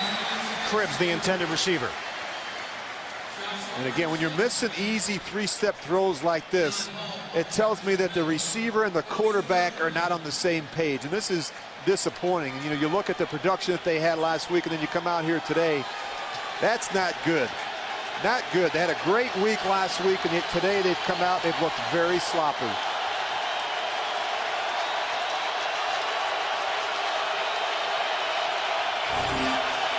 See, 17% on 3rd down conversions. It's got to be down the bottom of the league. And a flag down. This isn't going to make it easier. 73, 5-yard penalty, still 3rd down. Well, that 17% is on 3rd and longs for the Cleveland Browns offense. It's bad either way. Normal 3rd down percentage and 3rd and anything plus 8 or above. They haven't been able to convert. Meanwhile, Cincinnati has been the best in the NFL on 3rd and longs, 39% this season for the Bengals. So you suggest I should look at the whole graphic next time. Just 29% on 3rd down conversions. You're right, though, Ian. Not good enough, and they hurt themselves. Penalties, missed assignments, mental errors. They don't give themselves a chance. Shotgun. Quinn gets rid of it in a hurry. And guess what? The Bengals get to Cribbs in a hurry. Chris Crocker leading that charge. They're just not good enough to overcome the mistakes. You know, last week was the first time all season they had a game where they didn't have an offensive turnover. And that's been a problem. You look at the turnover ratio for this football team, there are -11 coming in. Just not playing smart football. And the other thing, not putting it together in all 3 phases of the game. Reggie Hodges out of his own end zone. And a good punt for Hodges. Quan Cosby catches cleanly at the 43, makes his move upfield and into Cleveland territory.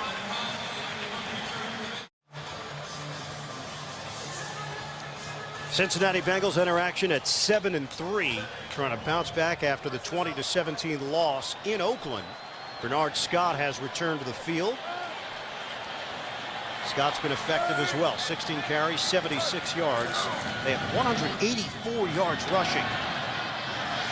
And Scott sliding through a tight opening and then banged down hard Cameron Wembley. He whiffed on the play and he's still down. He's hunched over. 6-yard gain for Bernard Scott. Indianapolis trying to remain undefeated in a tight one against the Houston Texans. Cincinnati trying to get some separation between themselves and the Chargers and the New England Patriots. Steelers are at 6-4. Denver's in the wild card hunt. I'll tell you what, don't count out Tennessee. They've won 4 in a row. They're a new football team with Vince Young under center. Miami, big win the other night. So there's some teams down there that still have a chance, but I'll tell you, this is going to be some interesting football the next 5 weeks here. Cameron Wembley, he was down on the play. Now he's up walking off on his own. 4th-year defensive player out of Florida State. Edge pass rusher for this Cleveland defense, and Alex Hall will step in to replace him. Cincinnati will face a 2nd and 4. 8:29 to go in this 4th quarter. Now the run defense has been a huge problem today for the Browns. You look at the production for Cincinnati, 190 yards already on the ground in this ball game, and that'll make a defensive coordinator sick. Now it's Mayava who has stepped in to replace Wembley. Handoff. Scott turns the corner. Boy, this Bernard Scott has got legitimate ability. And a flag thrown on the play. Holding. Offense number 63. 10 yards, still 2nd down. This run's coming back. Bobby Williams called on the hold. Well, he's not happy about it either. They never agree with the officials. You ever notice that? These offensive linemen with holding penalties, they never raise their hand like they do in basketball. Yeah, basketball players agree with officials. You think it's just the offensive linemen who don't agree with officials? Well, specifically as it relates to holding penalties. These guys do not like holding penalties. Really? They don't like being signaled out during the broadcast. They'd rather not have the number announced. No. 2nd and 9. And Larry Johnson is in there from the gun. And Palmer throwing through the hands of Lavernius Coles. It's incomplete. It'll be 3rd and long. They just keep finding ways. The Indianapolis Colts. Palmer throwing. And complete. He's got Caldwell very close to a 1st down. And from that initial spot, it looks just shy. Well, they'll probably, they're not even going to measure it, are they? Calling it 4th down. And Caldwell is limping off the field. You know, it's been a little bit of a frustrating day for Carson Palmer. There's not a lot of opportunities. You know, it's difficult when you get in these games where you're running it so well. You run the ball on 1st down, you run the ball on 2nd down. Now all of a sudden you come up with a critical 3rd and 5 or 3rd and 6, and you have to make a play. It's tough to get your rhythm. It's kind of been a back and forth kind of day for Carson. Now they will measure it. Again, that initial look appeared to be short. And it is. By about the length of the football. This is why you have Larry Johnson. Well, it's 4th down. Palmer now with 110 yards passing, 13 of 24 and a touchdown. Ocho Cinco getting some words from Marvin Lewis. Offense will stay on the field on 4th and less than a yard. Well, you got to feel good about this offensive line. They have dominated the line of scrimmage throughout this game. You have to feel pretty good about your chances of picking up six inches. Johnson in the backfield. They are 8 of 12 on the season on 4th down conversions. Just hand it to this guy and let him go right downhill. No, it's going to be Palmer. And a first down, but a penalty marker down. Start. Offense, number 88. 5-yard penalty till 4th down. Now that changes everything. J.P. Fauci. Absolutely no reason for it. You're the end man on the line of scrimmage. You have a quarterback sneak. And the Bengals will punt it. So instead of keeping this drive going with 6:59 to go, using up another 2-3 minutes potentially,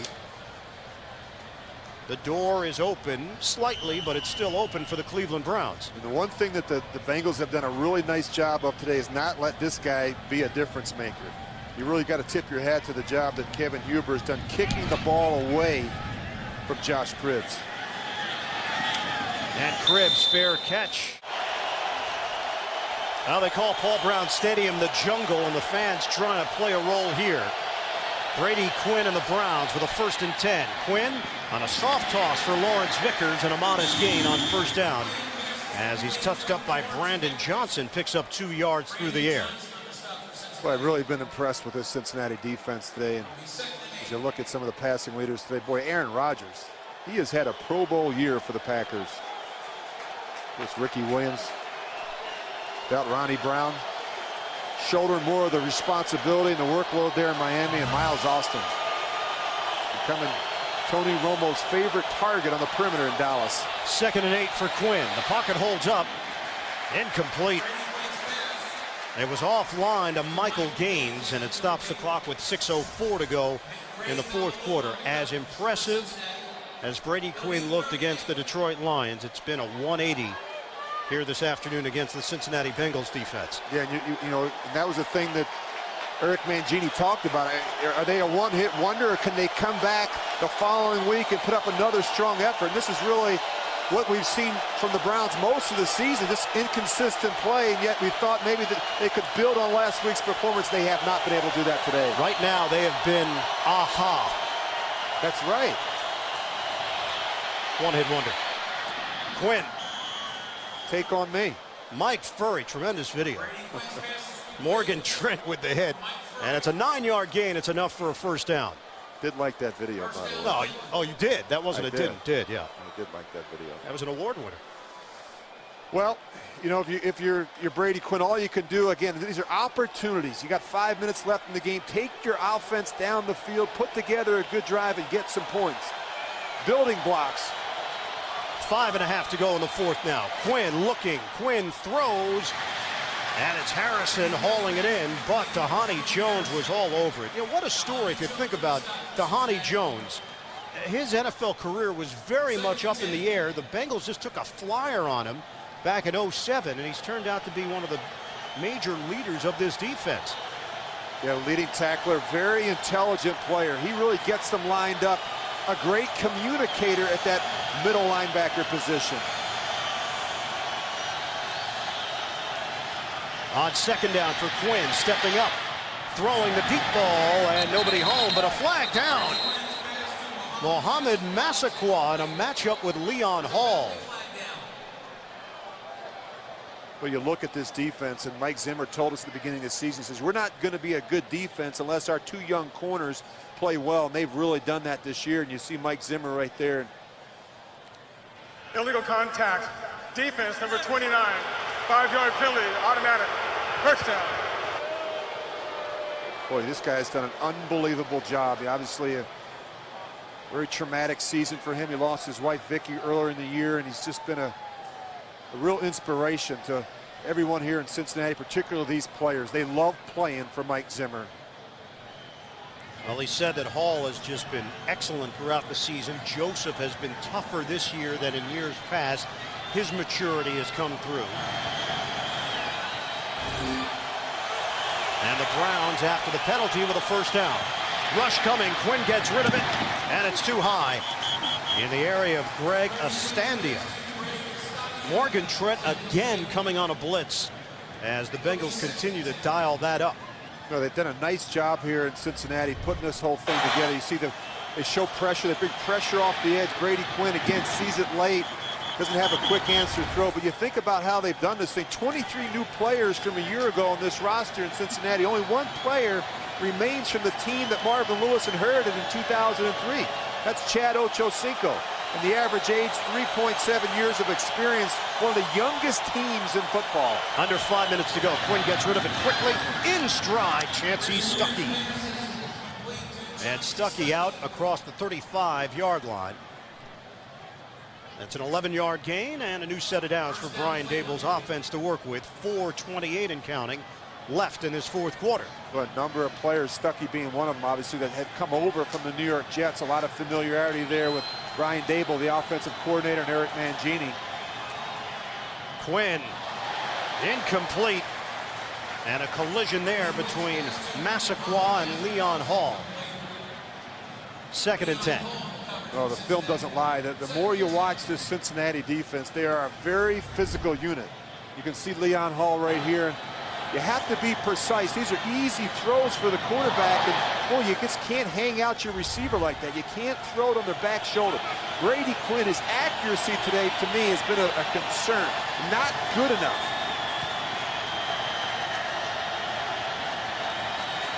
Second and 10. Quinn pump.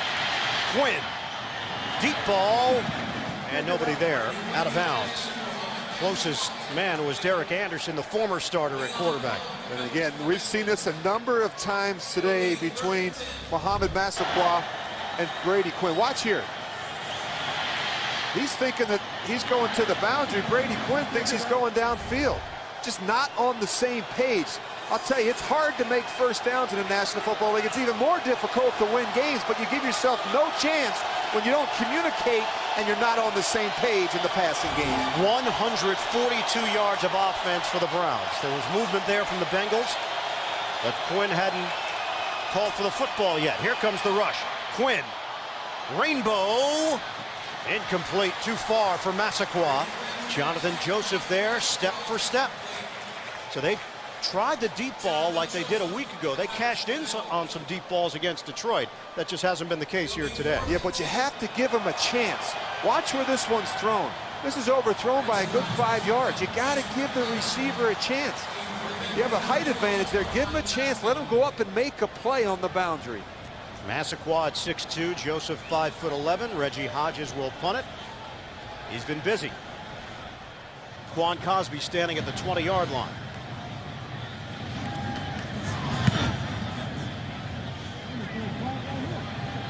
High sailing kick. Cosby from the 11. He got stamped but kept on going. Out across the 20-yard line to the 24. A 51-yard punt and a 12-yard return.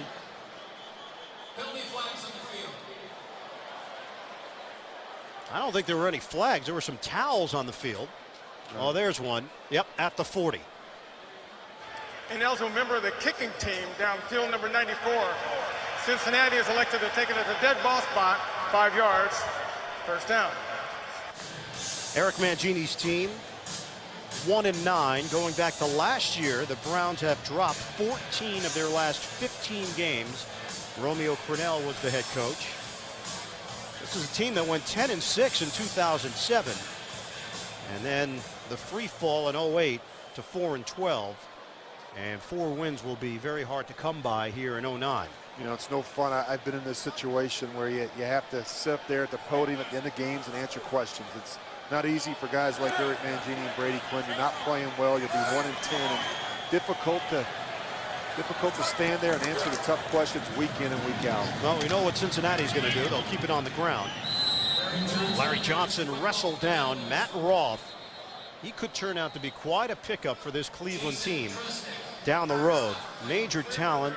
Still not exactly sure what happened with Miami. He had a knee injury. He was dealing with that. But the Dolphins were so high on this kid a year ago. And you just see the frustration there from Joshua Cribbs. And well, it's a helpless feeling. Yeah, it is. It's no fun. You put a lot of work and a lot of effort goes into each of these games, a lot of preparation to come out and to not play well, particularly what they have not done offensively. It is frustrating. You feel like you only have 16 opportunities during the course of the season. As I always tell people, you either get a passing grade or a failing grade. There's no A for effort. You just and it's very frustrating. Cleveland uses a timeout, stops the clock with 3:44 remaining in the fourth. Johnson stays in the backfield on a 2nd and 10. Passing numbers have been pedestrian and really unnecessary because Cincinnati's been so effective on the ground. Johnson up the gun. Shaun Rogers down on that play. You know, you look at this rivalry, this Bengals-Browns. Bengals have won 9 of the last 11 times these two teams have met. And I think the big reason why is stability at the quarterback position. You look at the production that they've had here in Cincinnati with Carson Palmer. You look at all the turnover that the Browns have had. Look at all the different starters that they've had in the last couple of years. And boy, stability at the quarterback position really goes a long way in the National Football League. Now, Cleveland has lost a number of defensive players this season. This would be a crusher. Shaun Rogers, the massive defensive tackle, 6'4", 350 pounds, collapses the pocket. Boy, it's not a glamorous position, that nose tackle in that 3-4 front, but it's a critical position in that defense. And they ask him to do a lot. He's a two-gapper, plays the run well. Go back and look at this injury, and usually it's somebody falling on you that you don't anticipate. There, it's one of his own teammates, C.J. Mosley, coming in there, and boy, he gets leg whipped. Boy, you get all that pressure come down on that ankle or that knee, and boy, that is tough. Yep. And they're bringing the card out for Shaun Rogers. Yeah, that's tough. Tough positions to be in. You hate to see that, particularly late in a game like this.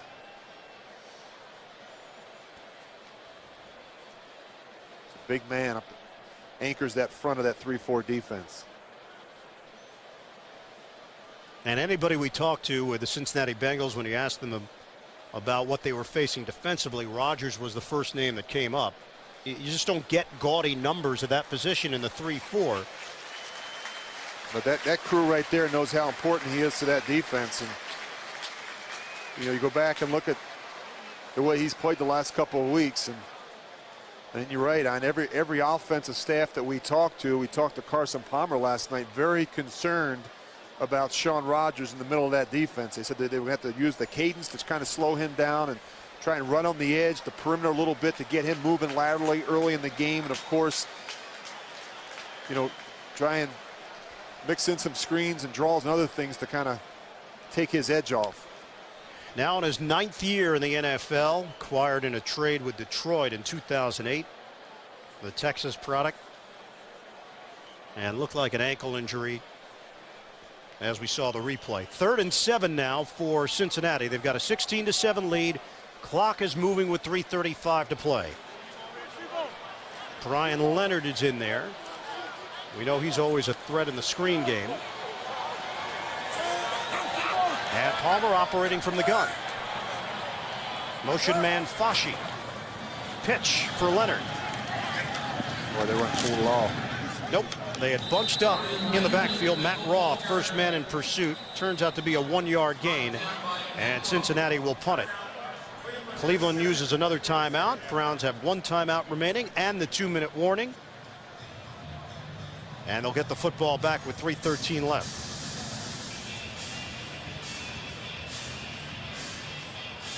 Well, for Cincinnati, if you're just going off the numbers, they have the 3rd easiest remaining strength of schedule. Pittsburgh Steelers, San Diego Chargers, a little bit more favorable, but we know the numbers are just the numbers. You still have to actually go out there and win games and pivotal games for the Bengals to make the playoffs. But victory here will move them to 8-3 and in complete command in the AFC North. Yeah, undefeated as you said earlier, Ian, for the first time in their history in the division, 6-0. Already beat Pittsburgh twice in Baltimore. And the punt from Huber takes a Cincinnati roll. He could not have scripted it any better. Kept it away from Cribbs and also gets the benefit of a Bengals bounce. 48 yards. And the frustration for Cribbs is obvious. He never got a chance to be an impact player on special teams today. Well, 223 yards in return yardage the last time they played, and Marvin Lewis said we're not going to give him an opportunity to be disruptive like he was last time. He kept him in the game last time. They struggled a little bit offensively. He made some big returns that really gave them some good field position where they were able to capitalize and score some points. Ball spotted on the Browns' 19-yard line. Harrison in the backfield. Quinn, shotgun. Quinn, drop by Estendia. Third year out of UNLV, former Jacksonville Jaguar. Boy, when it rains, it pours. How about Eric Mangini? We sat down with him last night. What were your impressions of the Browns head coach? Well, I think it's frustrating. I think the problem is when you don't see the results of all your hard work, I think you begin to question the direction and the leadership.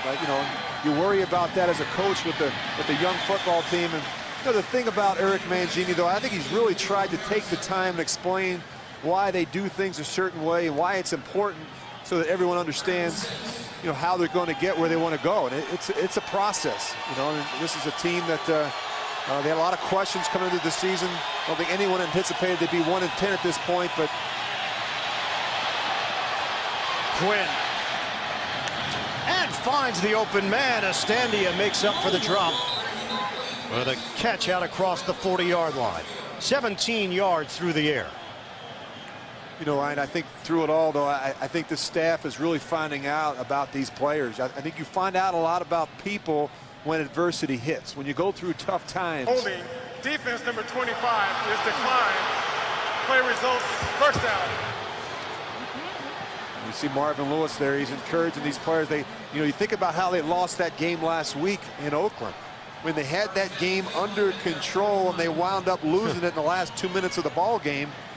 He doesn't want that to happen here again today. Well, you said something funny over the weekend because you put the tape on from last week's game, watching Cincinnati and Oakland. You put the final minutes on, and you still just assume Cincinnati finds a way to win the game. You know the final result, yet you can't believe that Oakland was able to get a win. That's a drop by Jerome Harrison.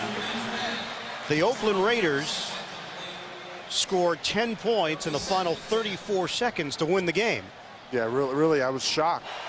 Carson Palmer, he was not happy about that last night when we sat down and visited with him. Janikowski, a 33-yard field goal. The fumble kickoff return by Caldwell helped set it up.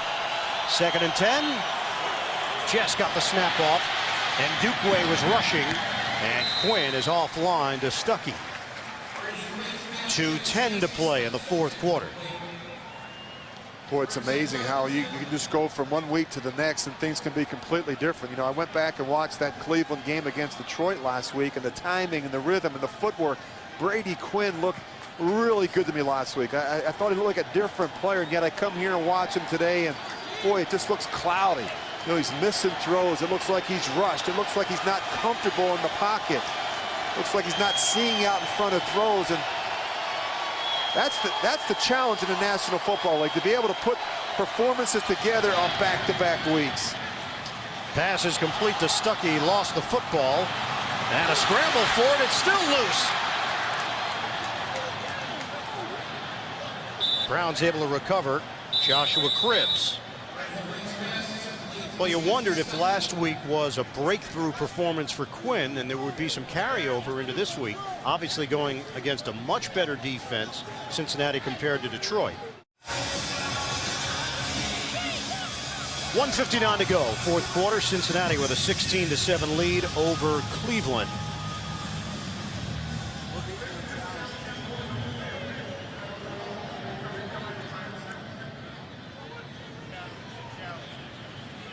There will be a challenge from Eric Mangini on the ruling on the field, which was a fumble from Chancey Stuckey. Stuckey had made the catch, And then the football was lodged loose. They lost a lot of yardage off the scramble. And Mangini wants the officials to take a look at it. Right now it goes down as a loss of 8 yards. Browns only have the 1 timeout remaining.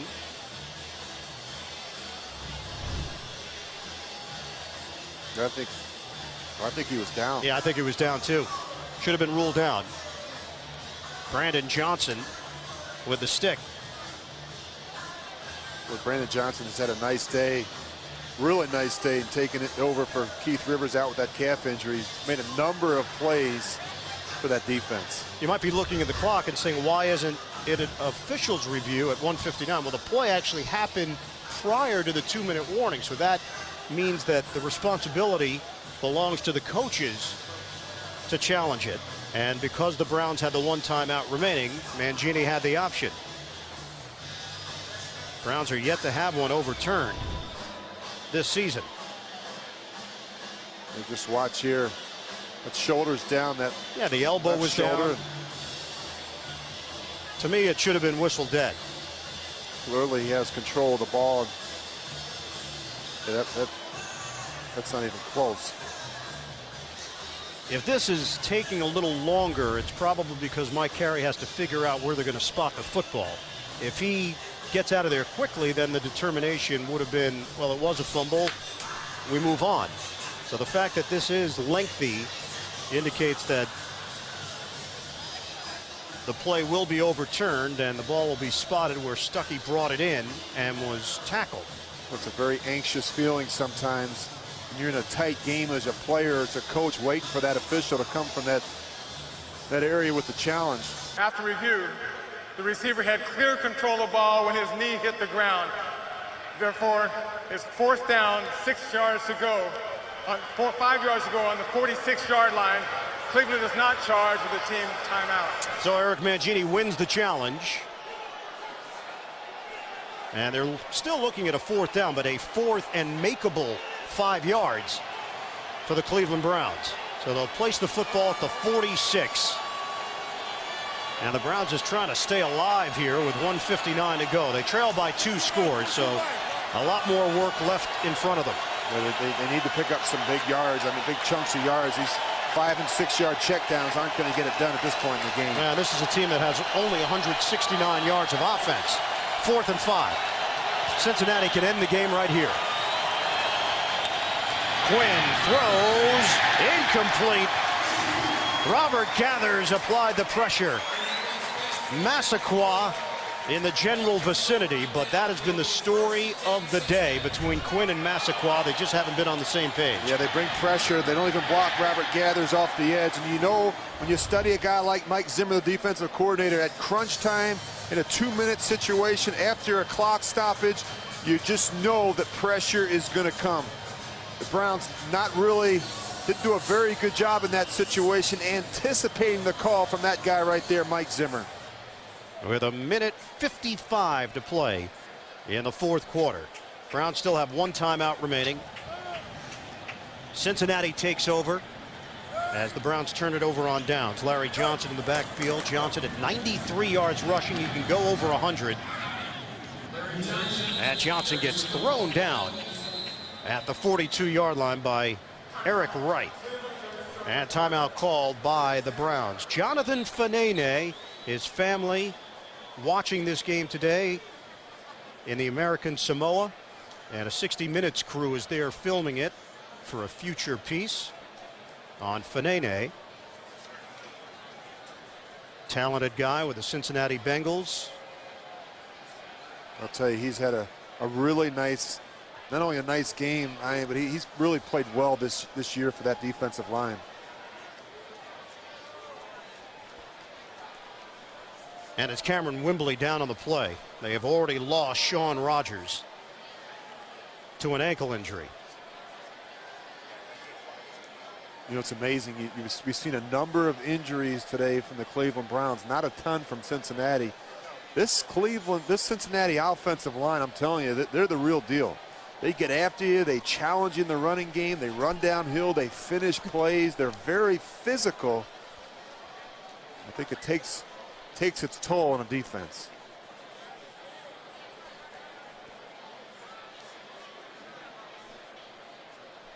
1:48 left. Cincinnati with a 16-7 lead. And the Cleveland Browns will drop to 1-10 on the season. They have helped Wembley up, and he is limping off now to the Cleveland sideline.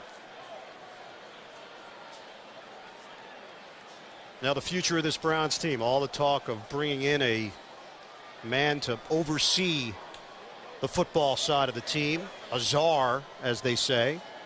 Randy Lerner, the owner, and the future of Eric Mangini, signed a long-term deal.